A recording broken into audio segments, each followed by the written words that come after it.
Welcome to the Scaling Japan podcast, a podcast about how to grow your business from $100,000 and beyond in the land of the rising sun. Welcome to the Scaling Japan podcast. I'm your host, Tyson Batino, and on today's episode, we have Schyler Alexandra Cole. She is an associate at Incubate Fund, one of the largest early-stage focused venture capital firms in Japan. She is also a founder of Startup Co-Creation Community that aims to curate genuinely exciting opportunities, share startup knowledge, and host events for its globally minded members. We are doing a two-part series on venture capital, and this is episode 1, and we'll focus on understanding VCs better. The second episode will focus more on raising money. Okay, Schyler, good to have you on the podcast. Thank you so much for having me. And yeah, I definitely know you. A lot of startups know you, but for those who haven't had the pleasure of meeting you yet, especially in person, could you please introduce yourself?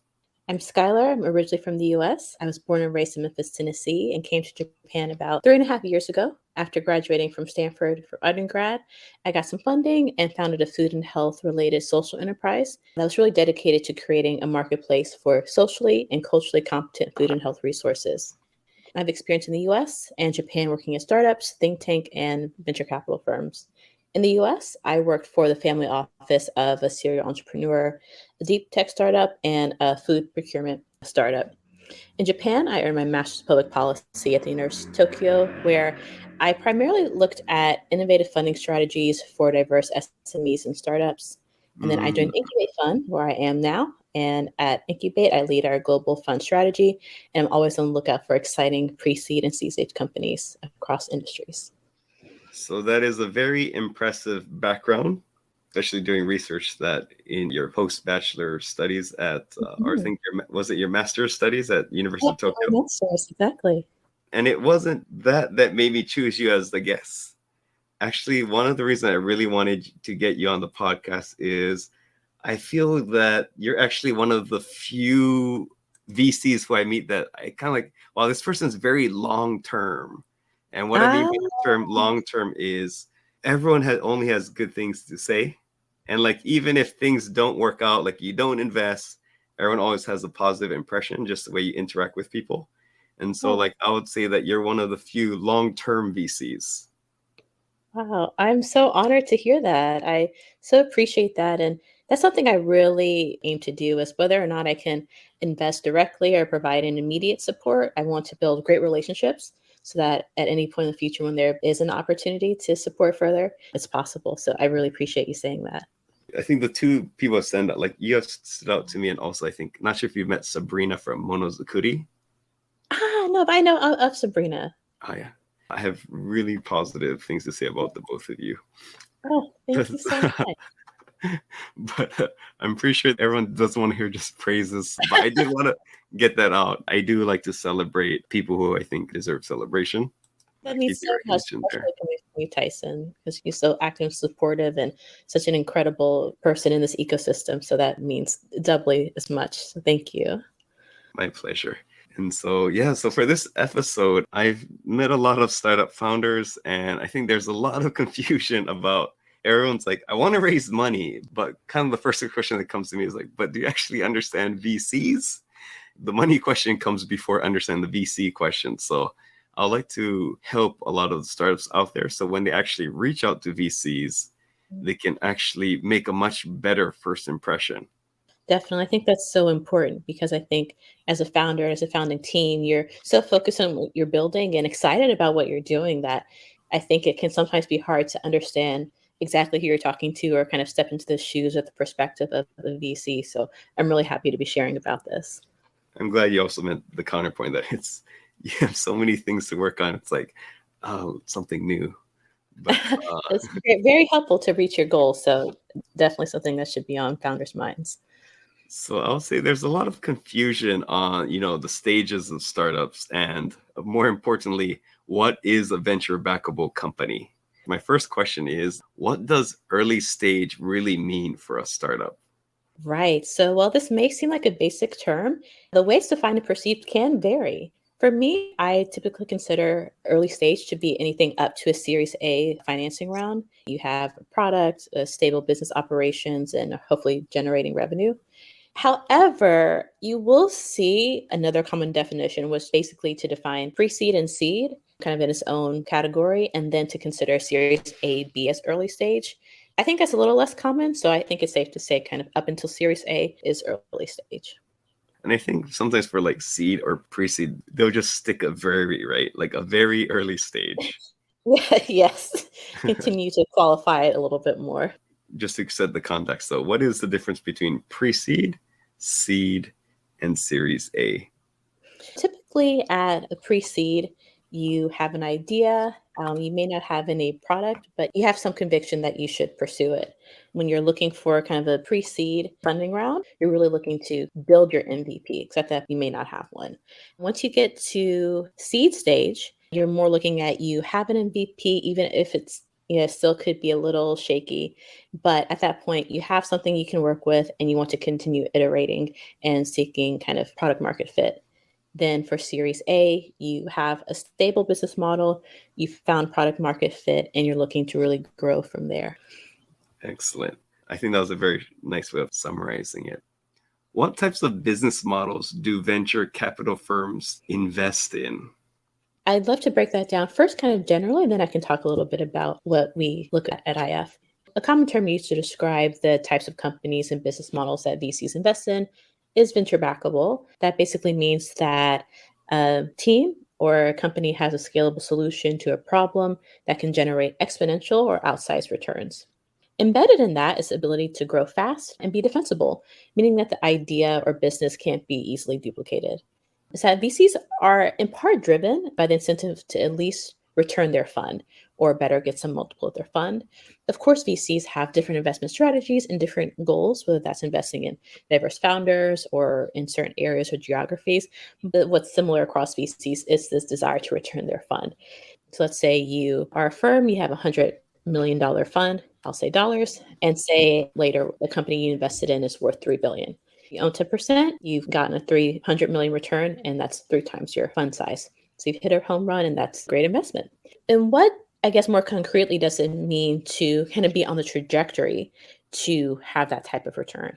And this can vary, but at least at IF, and we don't have necessarily a hard and fast rule about what revenue you should be generating. But if we can reasonably expect that you can earn $60 to $100 million in annual recurring revenue, that's a great sign. That can definitely vary depending on the firm. And that's something that I think that in a conversation you can ask about and what type of revenues would be exciting moving forward. But that's maybe a benchmark for IF. I do want to note that being venture backable or not being venture backable does not mean you don't have a great idea. VC isn't a fit for every idea and every business, and that's okay. Lifestyle business and SMEs are extremely valuable both to the individual and to society, even if they aren't venture backable. But if you are looking for venture funding, these are some things you should consider. I've heard the number 100 million annual yearly revenue appear time and time again. Seems that IF is not the only one. Kind of similar note, but what types of companies do venture capitalists avoid?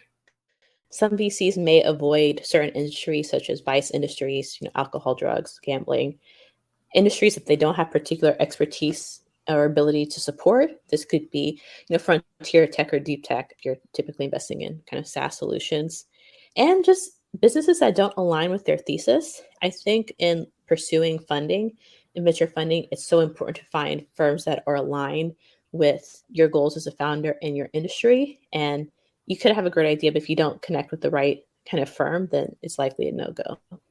Do VCs still fund direct-to-consumer businesses? While it's not as common, some do. For example, Incubate Fund. We have over 200 portfolio companies out of our flagship. Maybe 2 or 3 are 2C. But there are some out there, for sure. Cool. Now that we got kind of the general questions, just to provide some context, Yeah. I'd like to dive into some questions to understand what's on a VC's mind or what they go through. Like, there's not much content out there, so I'm really looking forward to dive into these next questions. But my first one is, how many companies actually reach out to you monthly? Well, it definitely varies depending on kind of events I go to or things like that. Overall, at IF, our interactions or conversation with over 2,000 a year. We're in Japan, and so the market is, well, still nascent and growing. So this numbers sound smaller than in the US, but that's still, really significant part of the ecosystem. And with me joining the team, really hoping to expand that to be able to reach even more kind of foreign founding teams and just people who are interested in engaging with the ecosystem. Gotcha. And do VCs really check pitch decks sent through their websites? Okay, so it depends on the VC. Some VCs will explicitly make a point to share that on their website if they do. Like they'll say, oh, we check every single one through this form. But I actually don't know who manages the info email address. So that's not how I would recommend your deck to be viewed. It's definitely much better to connect with an actual person versus kind of the general email address. For those of you who have not seen it yet, but in our investor list of venture capital firms who have already invested in foreign entrepreneurs, which we produce at Scaling Japan podcast, in our version 3, which should be coming out probably in April 2023, we've actually contacted these companies and we've listed ones that have not responded through contact through their website. And this doesn't mean that they're bad. It just means that maybe you might need an introduction. Yes. I think the idea of a warm introduction is an interesting concept because VC is such a relationship-based industry and it's very important, but there should be, clear avenues as well to share ideas. So, hopefully this all helps founders get more meetings. And what is the proportion of warmly introduced companies that VCs end up doing due diligence on versus code inquiry form?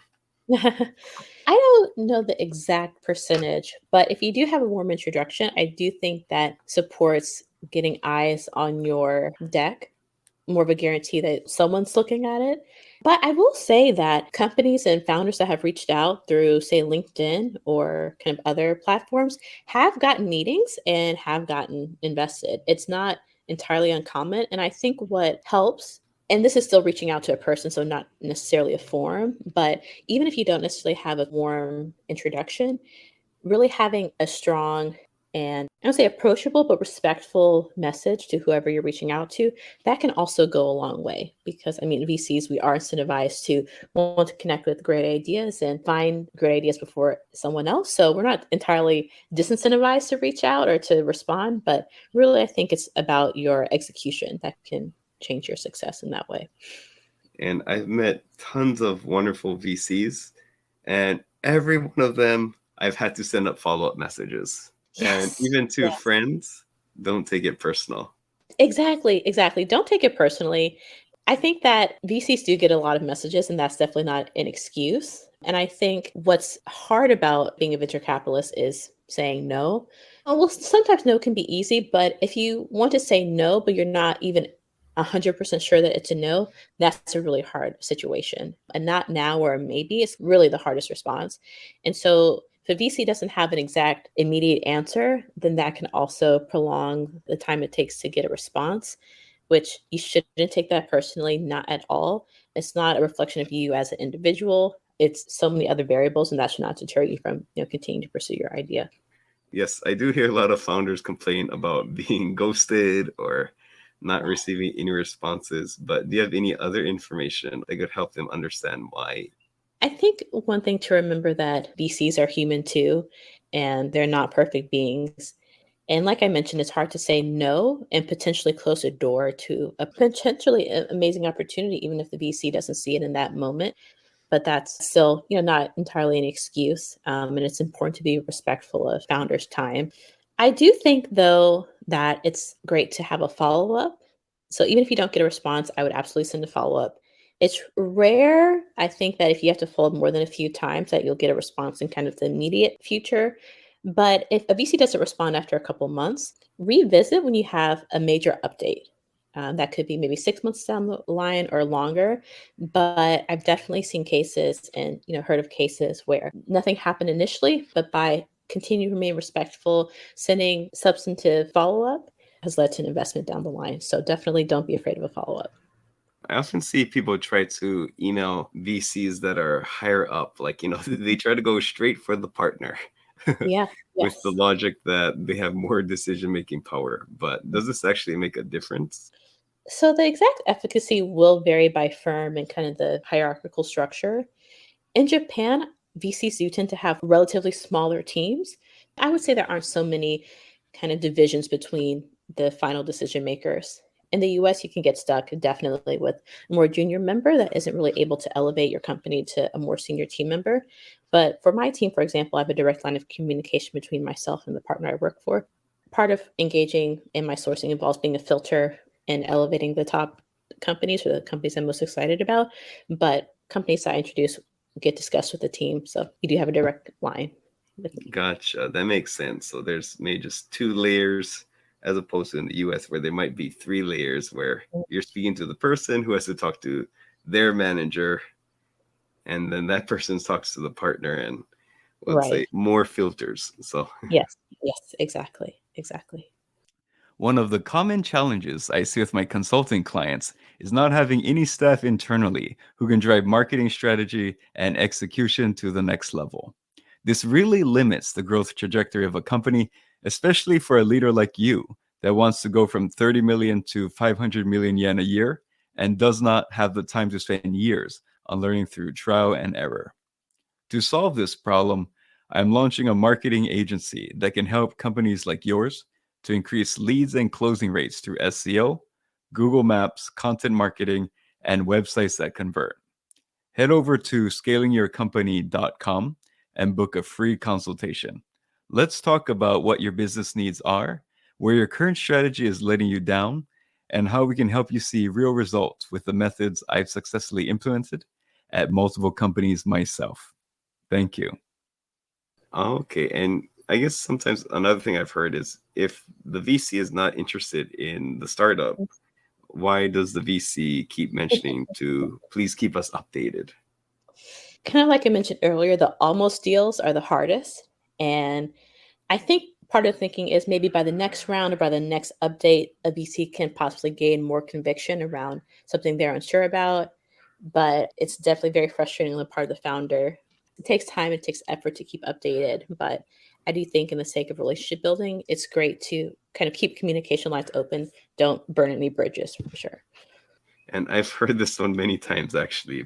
Like, I've been cold email or a Hmm. VC reached out to me at an event Hmm. and to have a funding meeting, but only to ghost me after my reply.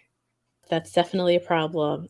And it could be a few things. So it could be some of the things I mentioned, but it could be that the person realized the company wasn't a fit, or they got busy, or just another project got in the way. But definitely don't take it personally. And I think that, everyone has to realize we're all human and kind of be respectful to each other.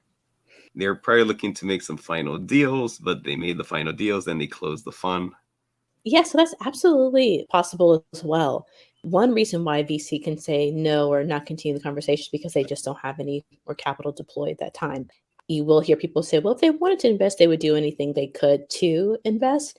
But sometimes it really isn't just possible at that time period. And I think it's important to, on the VC side, to be transparent about what they're actually able to do. And if they are really excited, provide something concrete, future plans. I've been kind of curious about this myself. Let's say answer if you can, but like what types of pressure do you receive from the Yep. higher ups? So I don't know if this is necessarily pressure per se, but at least with our investment strategy, we only invest in a small number of companies, and we have to have really strong conviction that the idea and team will be a success. And what that means for me is that at least I don't feel like I can just casually introduce a startup. I really have to be knowledgeable and have my own conviction about a company that I'm excited in, that I think we should invest in, which means I have to get to really know the founder and what they're building and kind of their area. I definitely feel that pressure for elevating a company. I don't know if that's maybe pressure I put on myself or maybe just a function of having this investment strategy, but I definitely feel that. Yeah, kind of similar, but what types of businesses are hard to introduce to your bosses? As a firm that primarily invests in Japan incorporated companies, it's hard to introduce companies that either aren't incorporated in Japan or don't have some office or establishment in Japan, even if they are amazing, which is definitely frustrating for me personally. But also companies that don't have a clear Japan angle. And this typically applies to companies led by foreign founders that want to build in Japan or be based in Japan for a variety of reasons. Japan's a great place to live, and that's definitely shouldn't be underestimated. But if the team is willing to really figure out an angle, then it doesn't have to be a problem. I don't say it can be a deterrent up front, but I think if you are seeking investment, there has to be some sort of connection, at least for us, as to why Japan, or a strong answer about why Japan. Yeah, that makes sense. And I think the answer I've heard is that for the venture capital firm, they want to be confident they can actually provide support to you. Yes, So yes. if target market isn't Japan, then it's pretty much just money. Right, definitely. I'm so glad you brought that up because a piece of advice I would love to share to founders when they're getting ready to pitch is to include why you want to work with that investor. And that's more important, I think, for firms like IF because we have such a hands on strategy. I mean, meeting with every single portfolio company every week. So, very hands on. And so, for us, it's really important to see okay, so yes, you want investment, but why? What kind of support do you want from us? And why do you think this is a good match? For firms that don't necessarily have as much hands on support, that doesn't have to be as much of a conversation. But if you're looking maybe for your lead investor or for a firm to provide hands on support, being clear about that yourself is really important and I think can go a long way. There's a lot of various positions in the VC firm, like Mhm. I've heard. Analyst, researcher, associate, partner. Could you kind of give us an overview of the positions? This can be very confusing. And I think even as venture capitalists, it can be hard for us to understand across firms kind of what certain roles mean and what responsibilities are involved in certain roles. So don't worry, founders, we are also confused to a certain extent, but I will talk about some of the kind of typical investment track roles. And there are other roles such as legal operations and other roles, but I'll talk about kind of the investment track roles. So the most junior person is typically an analyst. They may support kind of writing memos about companies, maybe doing some sourcing, but kind of junior, kind of learning the ropes. An associate is typically more senior than an analyst, but I think across geographies, it can kind of vary and maybe Mhm. the responsibilities could be similar. But at least for an associate, it's still a junior role. It's more deal centric, and there could be a variety of responsibilities from sourcing, due diligence, thesis creation, portfolio support. So that it really ranges. And then within that, you have a senior associate. What is a senior associate? And it can go on from there. Kind of a clear distinction above an associate is a principal. Sometimes I think this is also could be called director, but I see it more typically as a Mhm. principal. These are junior deal professionals with some more responsibility. They typically won't have the final decision-making ability, but there's definitely more responsibility involved. And then you have your partners, which there's a lot of variety in what that can actually mean. But clearly at the top is either the managing director or the general partner. They're most senior and have the final decision-making ability. So you may be talking to an associate or a principal, but at the end of the day, you have to get a yes from, depending on the structure of the firm, one or more general partners. And what do VCs look for in candidates for VC positions? Actually, this is one thing I love about venture capital is that it benefits from having people of different backgrounds working in the space. So what's key to finding a role or securing a role, I believe, is having some unique value add to the firm that you want to work with or the firms you want to work with. This can come in the form of knowledge in an area, a network, access to a certain network, or some other experience or insight. As far as career trajectory or kind of other roles a person may have had, that can vary. And a lot of typical roles or pathways are from kind of investment banking or consulting or being a founder. There's a wide range of backgrounds that come into venture capital. While I can understand it can be maybe frustrating to someone from the outside, I think it's a great opportunity to be able to invest in a wide range of ideas. Gotcha. And I think a lot of companies say, like, aren't there more people with entrepreneurship experience? That can definitely be, I think, as a founder, hard to hear from someone who hasn't had certain experiences, certain founder experiences. And I think that Yeah, it's definitely valid, and it's important for VCs to have an understanding what the founder is going through.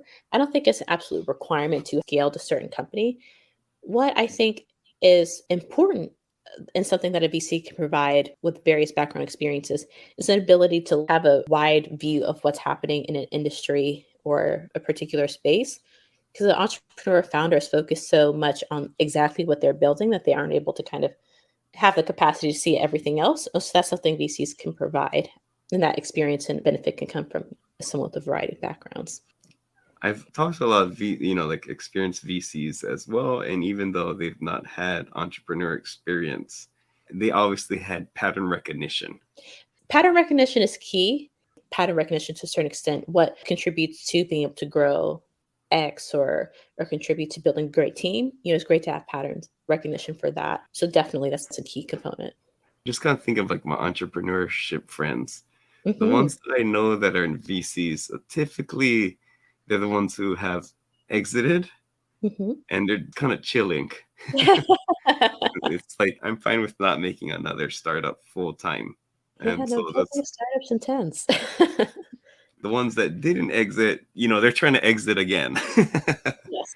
Yes. So I think just numerically as well, I actually think it might potentially be impossible to fill it with just entrepreneurs.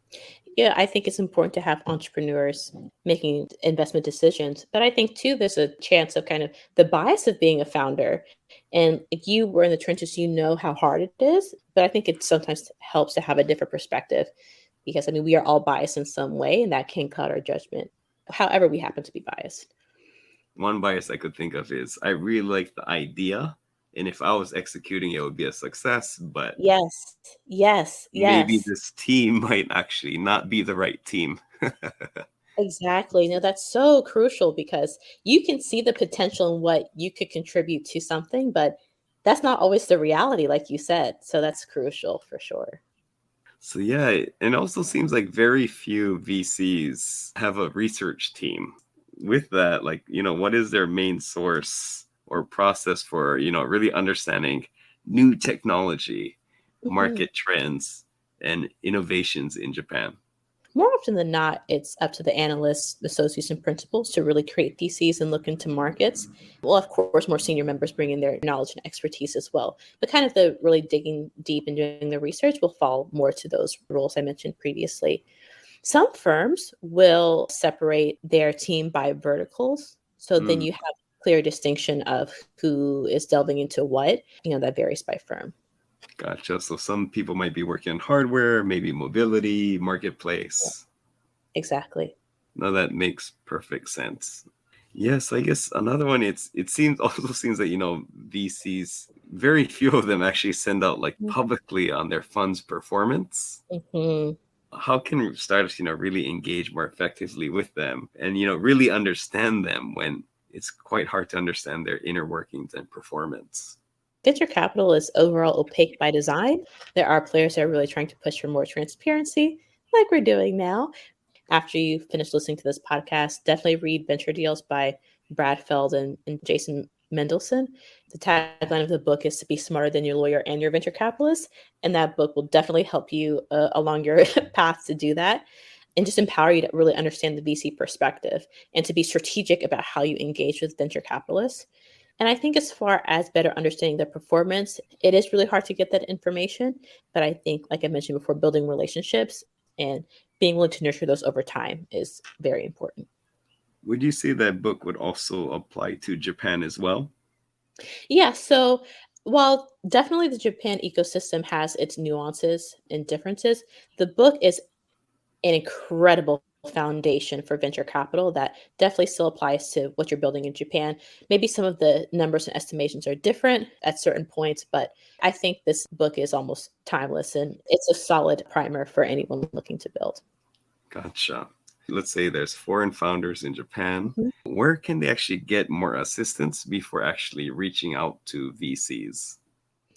I honestly recommend starting to build a relationship as soon as possible in some way. That doesn't mean you're reaching out to say, "Oh, I want you to invest," but being able to open that line of conversation, I keep hammering, build a relationship. But I really do mean that because you start to get to know someone as a human, especially at the early stage. That's important.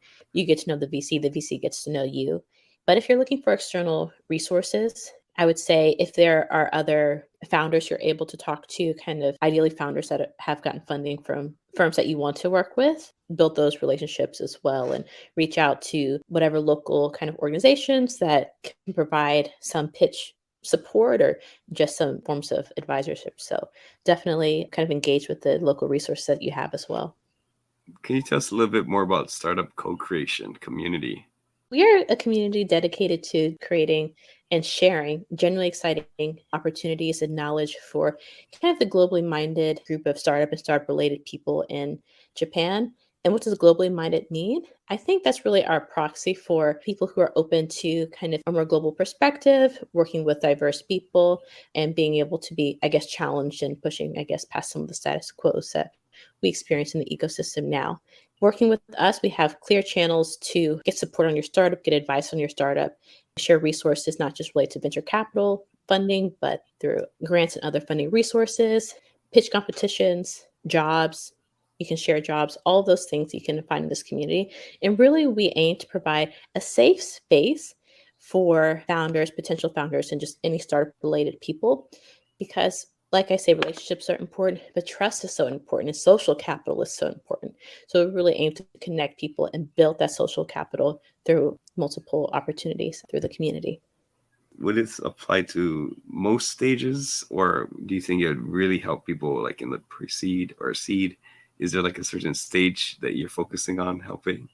We don't explicitly have a certain stage that we focus on, but I do think that early stages, getting started, kind of iterating, the up to Series A, that's kind of our sweet spot. But we do aim to be able to provide exciting events and opportunities and interactions with kind of local and global players that could be beneficial to founders and teams at the later stages as well. Cool. Then I know in Tokyo, I think you have the Tokyo Startup Lunch Club. Yes, absolutely. Francisco. Yeah, Francis is a good dude. Yeah, I've met him absolutely. in Yokohama. Nice. Also, I think in Osaka, I think Dwayne and Yes. Asa. I don't remember the name, but if you look up Asa, for I think Dronex, or if you look up Dwayne Grech, I think Yes. I'm They are looking up. also all members of the startup co-creation community. Oh, So cool. Excellent. we all talk and definitely engage in different ways. Excellent. I think it's Grech, Grech. So Dwayne Grech. And Kobe, you have the Innovation Dojo, Yeah. which is also good, which I've Yeah. attended one of their events as well. Thank you, Certainly does. 500 Global, for Yes, sending me 500. there. Yay. Aichi.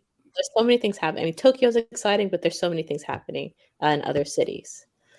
So I think there's some good content there. And also I'll recommend Scaling Japan podcasts and just our Scaling Your Company blog posts. We got a ton of topics like, like accountant or doing sales in Japan, pretty much all aspects of running a business. We have a lot of free content. Free content, I've used it myself. Any other things to share with foreign entrepreneurs in Japan to maybe understand the VC landscape in Japan? Since it's such a small ecosystem, a lot of the players do know each other, but there is still a bit of a siloing effect and some challenges, especially for kind of foreign founders, I think, to sometimes connect and find kind of really aligned founders. That's not so different to other places. Well, I do think there are a lot of great pitch opportunities, whether that's through Jetro has some opportunities, Founders Institute Japan, we love them for sure. And then, of course, kind of working through, at least in Tokyo, should be a startup support. That's a great resource and ways to get connected. But I think going to pitch competitions and, if possible, to see what firms will be judges at those competitions or competitions that they frequent are great.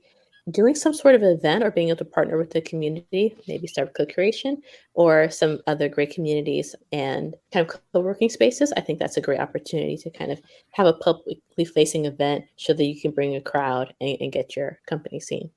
In our next session, our interview with Schyler, we're going to really talk more about raising monies, traction, or why do VCs reject companies? What are they looking for in founding teams? talking a little bit more about the pitch deck. But I guess the last thing with this one is I'll definitely recommend, and we're going to post in the show notes, checking out our list of Japanese VCs who have already invested in foreigners. Yes. So you can focus your attention on those who have already invested in foreign companies. And we've also included, it's probably not exhaustive list, but a lot of the companies that are run by foreigners who are on that list. And also anyone listening to this, if you have additional companies or you know more VCs, definitely reach out to us and provide more data. And with everyone's help, we can provide the most comprehensive and up-to-date resource. That is power. So, Schyler, where can people learn more about you? So feel free to connect with me on LinkedIn, Schyler, Schyler, Cole, Cole. Also, feel free to join Startup Co-Creation Community. We're approaching 300 members in our Slack with a variety of backgrounds and experiences, and just really, a safe place for you to share your ideas and challenges. So maybe you could share the link in the description. I will join myself, which I haven't Yes, please. And I will put the link also in our notes. And what is the difference between the community versus maybe like the Hacker News community, Tokyo? Oh, the Hacker News community is also a really great community. I've been in the Slack for a while. In addition to kind of providing the venture startup focused events, we focus on social aspect as well. Like, for example, I'm teaching a yoga class in the park in 2 weeks. Feel free to join, but we really believe in being able to make connections, not just in kind of the tech and startup related. That's great, but we are kind of multifaceted in different ways. And we hope to share that, and hopefully that supports opportunities and synergies for future venture building. You probably heard that Slack sound in the background. That's probably me joining the group right now. Oh, we have a new member. And yes, I look forward to the second recording. Thank you very much. Well, thank you so much. It's been wonderful. Can't wait for the next one.